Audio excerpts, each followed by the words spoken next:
Ladies and gentlemen, please welcome Neal Petersen. We all know people in this world who carry baggage. Those folks who say, poor me, it's not my fault, I can't do this or I can't do that. In AHU, this morning I'm showing you an option. Instead of baggage, how about a treasure chest? Yes, a treasure chest. The only difference between baggage and a treasure chest is in the content. And we get to decide that content. For me, it is driven by a philosophy. In my life, there are no barriers, there are only solutions. And hence, I feel I was born with 3 advantages. Now, bear with me for a moment as I talk about these advantages. Advantage number 1. I was born black in apartheid South Africa. A country which said, based on the color of my skin, where I could live, what hospital I could use, what school I could attend, right down to what job I could hold and how much I could earn. A harsh era, apartheid, was in my country's history. Advantage number 2. I was born in a working class family. My father had been a commercial diver. My father was a man of the sea. But unfortunately, my father became an alcoholic. And through this disease of alcoholism, he could not hold down a job. And he drifted from company to company and eventually became a security guard, a factory laborer. When my father retired, his pension was less than $100 per month. My mother was a school teacher. And you know the contributions school teachers make to society are immense. But the income, that is so minuscule in comparison to those contributions. In our household, yes, we had a roof over our head. Yes, we had some basic transportation, 1 meal a day at least. But we could not take that future for granted because we did not know where we would stand economically. Advantage number 3. You see, I can walk today, but I could not always walk because when the big guy upstairs was handing out hip sockets, I was not paying attention. And so in my left hip, I did not have the cup of the ball and socket joint. As a result, the first 5 years of my life was spent in and out of hospital. The last surgery left me in a plaster cast from my ankle to my chest. In this body cast, if I wanted to see a different view, a nurse or a doctor physically had to pick me up and shift me. And I have no idea how my parents paid for those surgeries. But you hear me speak about my 3 advantages. You hear me speak about prejudice, economic hardship, and physical disability. And you are saying to yourself right now, is this guy crazy? Those are not advantages, those are huge disadvantages. Well, in AHU, each and every one of us in this room has been dealt a hand of cards. We can't change that fact. But how we choose to play that hand of cards is up to us. We could go through life and say, oh, poor me, the world's against us. Poor me, the government is against us. Poor me for whatever reason, and choose to carry baggage. Or instead, we can hold our heads up high and truly believe in life there are no barriers.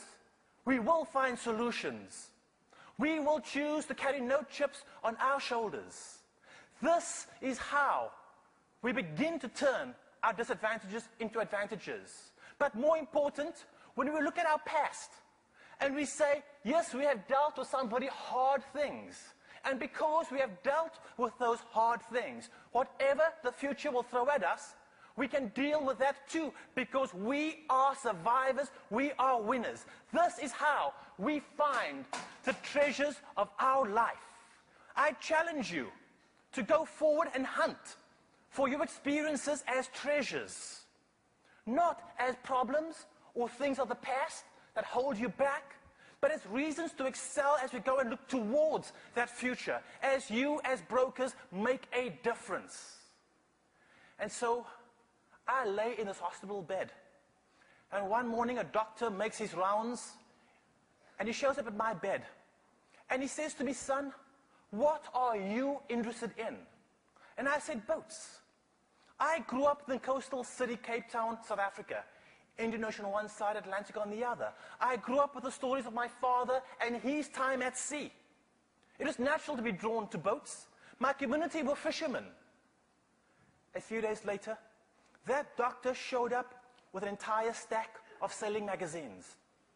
I was too young to read the words, but a picture will paint 1,000 words. I saw photographs of beautiful yachts gliding through the ocean waters.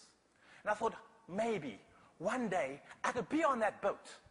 I saw tropical blue waters, waters which could be the Caribbean. And I thought perhaps one day I may explore those beautiful tropical waters of maybe the Caribbean.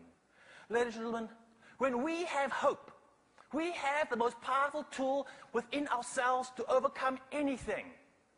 And you know, when patients, when your clients lose hope, you see people decline. We are in the business of hope, of helping people to go forward and to excel. Not just to survive, but to prosper. And so as I looked at these pictures, my dreams became concreted. But it was not until about age 11 that I read a book that was to change my life forever. Joshua Slocum, Sailing Alone Around the World. When I finished reading this book about a man who had circumnavigated at the last century, the 1800s, he spoke about a place called Cape Horn, the southernmost cape of the universe. I wanted to see Cape Horn. He spoke about his adventures on a yacht. I wanted to be a sailor. And I remember going to my dad and saying, hey, Daddy, please, can you have a boat, please?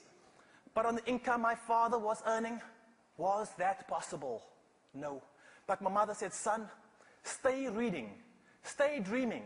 The application of knowledge is the power. So I said, Dad, as you can't buy me a boat, will you take me to the local yacht club? Now let me tell you about the local yacht club. Royal Cape Yacht Club. It was rich, it was elitist. The only time someone from my community showed up in this yacht club was to wash dishes in the kitchen or to fix broken gear on their boats. My community did not show up to be equals, but my parents had the courage to let me go to where nobody in our community had gone before. And I went from boat to boat and saying, please, will you take me sailing? No. Please, will you take me sailing? No. Please, Bruce, will you take me sailing? Please, will you? Yes! Look at all the no's I went through. I got on that boat, and I loved it, and guess what? I got seasick. But I read that some of the world's best sailors got seasick. But they overcame it by being involved. You see, we all believe in doing things, in being a part of something. But when we first come to the table, we don't have much. All we bring to the table is passion and enthusiasm. When I joined that team, I had very few skills. But the more I read, I was able to eventually pull some skills together. And each weekend, when I end up on that boat, I would ask questions. How do you do this? How do you do that? Can I be a part? Are you a part of something? What is that something that you are passionate about and committed to and willing to do? And people will always criticize you. That is just unfortunately a part of humanity. On a Monday morning, when I showed up at school, my school friends spoke about how they'd gone drinking or partying. Then they said, Petersen, I guess you went sailing. And they said to me, give up those dreams. You are going to be a drunk like your father. You're going to end up working in a factory like our fathers. Who are you kidding? It was very hard listening to those children, to those colleagues saying these harsh things. But I hung on to my dream, and I got myself something to remind me, what am I working towards? You see, I got myself a red sailing jacket. And I said, one day, I will wear this jacket when I own a yacht. And I hung that jacket where I could see it. And each time somebody criticized the dream of ownership, I knew what I'm working towards. Do you have your red sailing jacket? Do you have your dreams and the commitments to those goals and dreams? Well, I stayed reading. And I read about these giant sailors. People like Harry Mitchell, a man who became my hero. He was my idol. And I thought, wow, wouldn't it be wonderful one day to meet somebody like that? And I knew that somehow, some way, someday, I will own a vessel. And in all this reading that I was doing, in all this gaining of knowledge, I came to hear about a solo around-the-world yacht race. This race had been done previously a long time ago, but this one was going to be the first with stopovers, and Cape Town would be that first stopover. This race was 27,000 miles, the longest race on the planet known to mankind. And when the first competitor arrived in Cape Town, I was around 13, 14. When that first competitor arrived, it was the middle of the night, a school night. I could not go. When the second competitor arrived, it was a South African. But there was no point me showing up because he was a prejudiced South African and would never look and recognize a kid of a different color. So it was not worth showing up. When the third competitor arrived, it was a Saturday afternoon.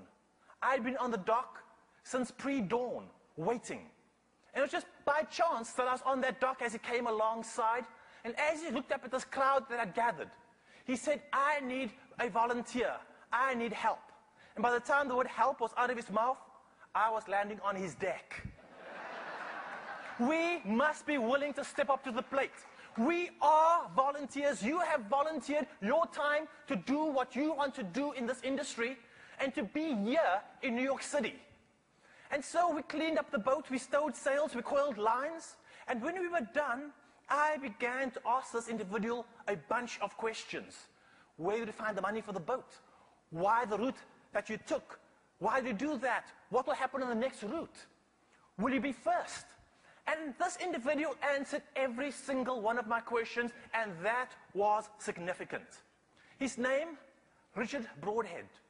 You see, the reason it was significant, the reason why I see it as one of those defining moments of my life, this man had been at sea for more than 50 days. This man had not yet stepped ashore and hugged his loved ones. He made sacrifices. He had not even spoken to the world media, but he found the time at that very moment to make me the most important person in front of him and answered every single question. And when I ran out of questions, he said, "Son, if you have any more, you know where I'll be for the next few weeks. Come back, I'll be glad to answer them." And then he went ashore for that first time. That defining moment taught me that I could be anybody I chose to be. I could one day wear the red jacket. I could one day be a sailor, a solo sailor, part of a big event. But I recognized there were some small steps that had to be taken. I needed to do a trans-ocean race. I needed to go and meet my hero, Harry Mitchell, and compete against him.